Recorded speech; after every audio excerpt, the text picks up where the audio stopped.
मस्तक पर चक्र। एक नगर में 4 ब्राह्मण पुत्र रहते थे। चारों में गहरी मैत्री थी। चारों ही निर्धन थे। निर्धनता को दूर करने के लिए चारों चिंतित थे। उन्होंने अनुभव कर लिया था कि अपने बंधु बंधुओं में धनहीन जीवन व्यतीत करने की अपेक्षा शेर हाथियों से भरे कंटीले जंगल में रहना अच्छा है। निर्धन व्यक्ति को सब अनादर की दृष्टि से देखते हैं। बंधु बांधव भी उससे किनारा कर लेते हैं। अपने ही पुत्र पौत्र भी उससे मुख मोड़ लेते हैं। पत्नी भी उससे विरक्त हो जाती है। मनुष्य लोक में धन के बिना न यश संभव है न सुख। धन हो तो कायर भी वीर हो जाता है, कुरूप भी सुरूप हो कहलाता है और मूर्ख भी पंडित बन जाता है। यह सोचकर उन्होंने धन कमाने के लिए किसी दूसरे शहर को जाने का निश्चय किया। अपने बंधुओं को छोड़कर अपनी जन्मभूमि से विदा ली और विदेश यात्रा के लिए चल पड़े। चलते चलते शिप्रा नदी के तट पर पहुंचे। वहां नदी के शीतल जल में स्नान करने के बाद महाकाल को प्रणाम किया। थोड़ी दूर आगे जाने पर उन्हें एक जटाजूटधारी योगी दिखाई दिए। इन योगीराज का नाम भैरवानंद था। योगीराज इन चारों नौजवान ब्राह्मण पुत्रों को अपने आश्रम में ले गए और उनसे प्रवास का आयोजन पूछा तो चारों ने कहा, हम अर्थ सिद्धि के लिए यात्री बने हैं। धनोपार्जन ही हमारा लक्ष्य है। अब या तो धन कमाकर ही लौटेंगे या मृत्यु का स्वागत करेंगे। इस धनहीन जीवन से मृत्यु अच्छी है। योगीराज ने उनके निश्चय की परीक्षा लेने के लिए जब यह कहा कि धनवान बनना तो देव के अधीन है, तब उन्होंने उत्तर दिया, यह सच है कि भाग्य ही पुरुष को धनी बनाता है, किंतु साहसिक पुरुष भी अवसर का लाभ उठाकर अपने भाग्य को बदल देते हैं। पुरुष का पुरुष कभी कभी देव से अधिक बलवान हो जाता है। इसलिए हम अपने भाग्य का नाम लेकर निरुत्साहित न करें। हमने अब धनोपार्जन का प्रण पूरा करके ही लौटने का निश्चय किया है। आप अनेक सिद्धियों को जानते हैं। आप चाहे तो हमें सहायता दे सकते हैं, हमारा पथ प्रदर्शक कर सकते हैं। योगी होने के कारण आपके पास महती शक्तियां हैं। हमारा निश्चय भी महान है। महान ही महान की सहायता कर सकता है। भैरवानंद को उनकी दृढ़ता देखकर प्रसन्नता हुई।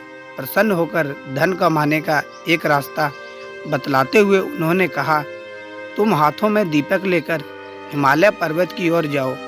वहां जाते जाते जब तुम्हारे हाथ का दीपक नीचे गिर पड़े तो ठहर जाओ। जिस स्थान पर दीपक गिरे उसे खोदो, वहीं तुम्हें धन मिलेगा। धन लेकर वापस चले जाओ। चारों युवक हाथों में दीपक लेकर चल पड़े। कुछ दूर जाने के बाद उनमें से एक के हाथ का दीपक भूमि पर गिर पड़ा। उस भूमि को खोदने पर उन्हें ताम्रमयी भूमि मिली। वह तांबे की खान थी। उसने कहा, यहाँ जितना चाहो तांबा ले लो। अन्य युवक बोले, मूर्ख, तांबे से दरिद्रता दूर नहीं होगी। हम आगे बढ़ेंगे, आगे इससे अधिक मूल्य की वस्तु मिलेगी। उसने कहा, तुम आगे जाओ, मैं तो यही रहूंगा। यह कहकर उसने यथेष्ट तांबा लिया और घर लौट आया।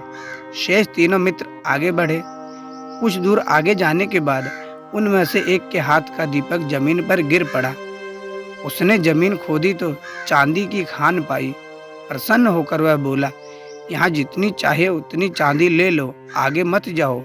शेष 2 मित्र बोले, पीछे तांबे की खान मिली थी, यहाँ चांदी की खान मिली है। निश्चय ही आगे सोने की खान मिलेगी, इसलिए हम तो आगे ही बढ़ेंगे। ये कहकर दोनों मित्र आगे बढ़ गए। उन 2 में से एक के हाथ से फिर दीपक गिर गया। खोदने पर उसे सोने की खान मिली। उसने कहा, यहाँ जितना चाहो सोना ले लो, हमारी दरिद्रता का अंत हो जाएगा। सोने से उत्तम कौन सी चीज है?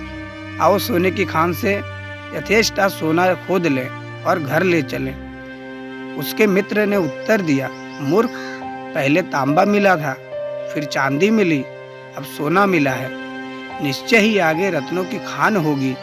सोने की खान छोड़, और आगे चल, किंतु वह न माना।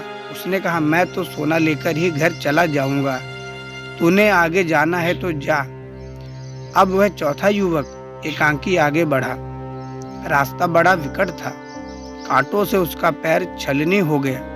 बर्फीले रास्तों पर चलते चलते शरीर जीर्ण शीर्ण हो गया, किंतु वह आगे ही आगे बढ़ता गया।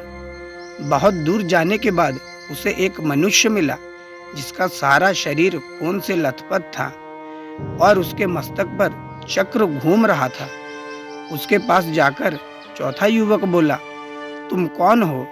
तुम्हारे मस्तक पर चक्र क्यों घूम रहा है? यहाँ कई जलाशय हैं, तो बतलाओ, मुझे प्यास लगी है। यह कहते ही उसके मस्तक का चक्र उतरकर ब्राह्मण युवक के मस्तक पर लग गया। युवक के आश्चर्य की सीमा न रही। उसने कष्ट से कहराते हुए पूछा, ये क्या हुआ? ये चक्र तुम्हारे मस्तक से छूटकर मेरे मस्तक पर क्यों लग गया? अजनबी मनुष्य ने उत्तर दिया, मेरे मस्तक पर भी यह इसी प्रकार अचानक लग गया था। अब यह तुम्हारे मस्तक से तभी उतरेगा जब कोई व्यक्ति धन के लोभ में घूमते हुए यहाँ तक पहुँचेगा और तुमसे बात करेगा। युवक ने पूछा, यह कब होगा? अजनबी, अब कौन राजा राज कर रहा है? युवक, वीणा वत्सराज। अजनबी, मुझे काल का ज्ञान नहीं, मैं राजा राम के राज्य में दरिद्र हुआ था और सिद्धि का दीपक लेकर यहाँ तक पहुँचा था। मैंने भी एक और मनुष्य से यही प्रश्न किए थे जो तुमने मुझसे किए हैं। युवक, किंतु इतने समय में तुम्हें भोजन न जल कैसे मिलता रहा? अजनबी, ये चक्र धन की अति लोभी पुरुषों के लिए बना है। इस चक्र के मस्तक पर लगने के बाद मनुष्य को भूख, प्यास, नींद, जरा, मरण आदि कुछ नहीं सताते, केवल चक्र घूमने का कष्ट ही सताता रहता है। यह व्यक्ति अनंत काल तक कष्ट भोगता है। यह कहकर वह चला गया और वह अति लोभी ब्राह्मण युवक कष्ट भोगने के लिए वहीं रह गया। तो ये थी हमारी आज की कहानी। आशा करते हैं कहानी आपको पसंद आई होगी। अगर कहानी पसंद आई तो वीडियो को लाइक कर दें और शेयर कर दें और कमेंट करके ज़रूर बताएं। चैनल पर नए हो तो सब्सक्राइब कर लें और बेल आइकन को प्रेस करके ऑल पे सेट कर दें।